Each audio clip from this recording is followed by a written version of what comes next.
Bienvenue sur le plateau de la troisième édition des Talents du Vin organisée par La Tribune dans les locaux de la Banque Populaire Aquitaine Centre-Atlantique.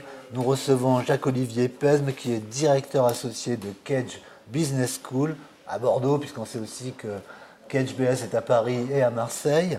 Bonjour Jacques-Olivier. Bonjour. Vous êtes directeur associé donc de Kedge Business School. Est-ce que vous pouvez nous faire tout d'abord la photographie de cette grande école de commerce et de management ? Kedge, c'est le nom récent d'une école qui a fusionné il y a maintenant un peu plus de 3 ans. Le résultat de la fusion entre les écoles de Bordeaux et de Marseille. Vous disiez Bordeaux, Marseille, Paris. Il faut ajouter à cela Toulon, Oui, c'est vrai. Bayonne, Shanghai et même Dakar où BEM Bordeaux à l'époque avait des activités. Et voilà, et quelques chiffres rapidement. Ce sont 12 000 près de 12 000 étudiants sur près de une trentaine de programmes. Et un budget annuel de fonctionnement d'environ un peu moins de 100 millions d'euros. Voilà. Ce qui fait de Kedge BS une des plus grandes écoles en fait, de commerce de management au niveau français et européen. Quoi. Absolument. Et rien au niveau français, au-delà de ces chiffres, Kedge était l'année dernière la deuxième école en matière de contribution scientifique parmi les écoles de commerce, juste derrière HEC. Donc une grosse communauté scientifique, un corps professoral conséquent de quasiment 200 enseignants-chercheurs. D'accord. Une école de premier plan. Et alors, vous êtes également, je pense que c'est récent, directeur de la Wine and Spirit Academy de Kedge BS. Est-ce que vous pouvez nous dire un petit peu en quoi ça consiste? Je sais que le vin, on en a déjà parlé, est vraiment aussi au cœur de l'économie et au cœur de Kedge BS. Cette Wine and Spirit Academy, c'est quoi comme outil? Alors, si vous voulez, aujourd'hui, le challenge d'une école comme Kedge, c'est d'être reconnu au meilleur niveau international. Pour ce faire, on doit identifier, cibler des domaines d'excellence sur lesquels notre rôle, notre contribution sont forcément sur des niches. Alors, on en a quelques-uns, la logistique, les achats, par exemple, la corporate social responsibility et le vin, évidemment, sur lequel Bordeaux s'était investi maintenant depuis un certain nombre d'années, et désormais Kedge au sein de la Wine and Spirits Academy.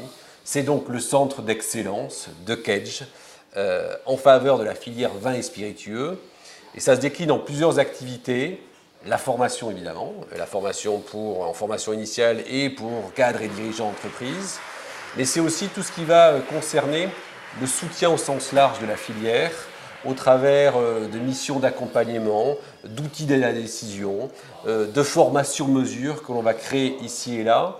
On est ainsi des partenaires de winery, de domaines de production vitivinicole, mais aussi d'organisations syndicales, de la filière, même de gouvernement parfois, qui nous demandent de réfléchir sur l'émergence de la filière, sur la compétitivité d'une filière. Voilà, bref, ça c'est le domaine d'activité large de la Wine and Spirits Academy, avec les personnes qui sont liées, et le corps professoral qui est quasiment exclusivement dédié aux activités vins et spiritueux au sein de Kedge. Donc c'est une véritable force de frappe, disons, au service de la filière, pour intégrer la filière dans l'école. Absolument, absolument. Et au service, indirectement, vous l'avez compris, du rayonnement de Kedge sur un plan international.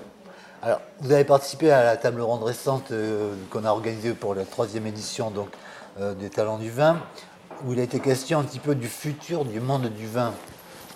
Alors, l'appréhension internationale de Kedge, bon, vous l'avez rappelé, elle est importante.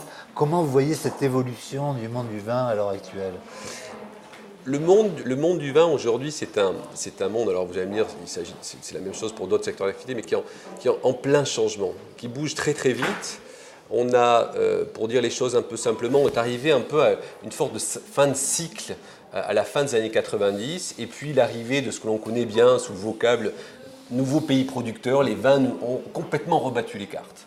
Donc vous avez, je vais vous donner juste quelques chiffres assez simples, vous aviez une trentaine de grands pays producteurs des années 80, on en dénombre aujourd'hui, il est commun de dire, plus d'une centaine. Donc plein de nouveaux producteurs. Qui dit nouveaux pays producteurs, dit évidemment nouveaux consommateurs, avec de nouvelles attentes, de nouvelles volontés, de nouveaux désirs par rapport au vin.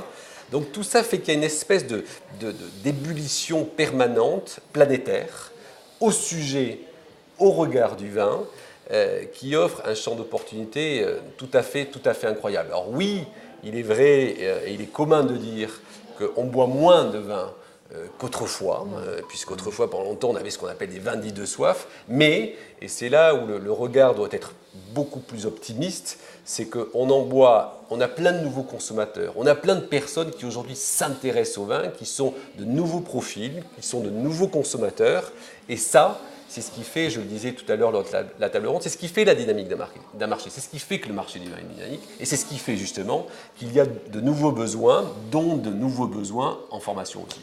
D'accord. Donc oui, c'est en fait un marché en pleine explosion, si on vous comprend bien.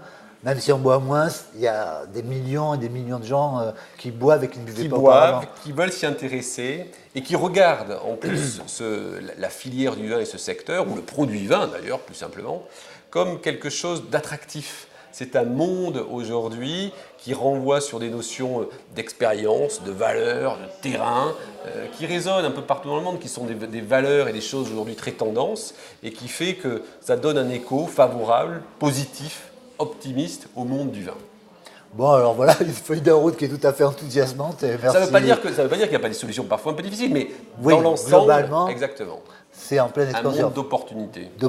Très bien, on va rester sur cette formule absolument percutante sur qu'Olivier. Je vous remercie beaucoup d'être venu sur notre plateau. Bonne soirée à vous. Au revoir. Au revoir.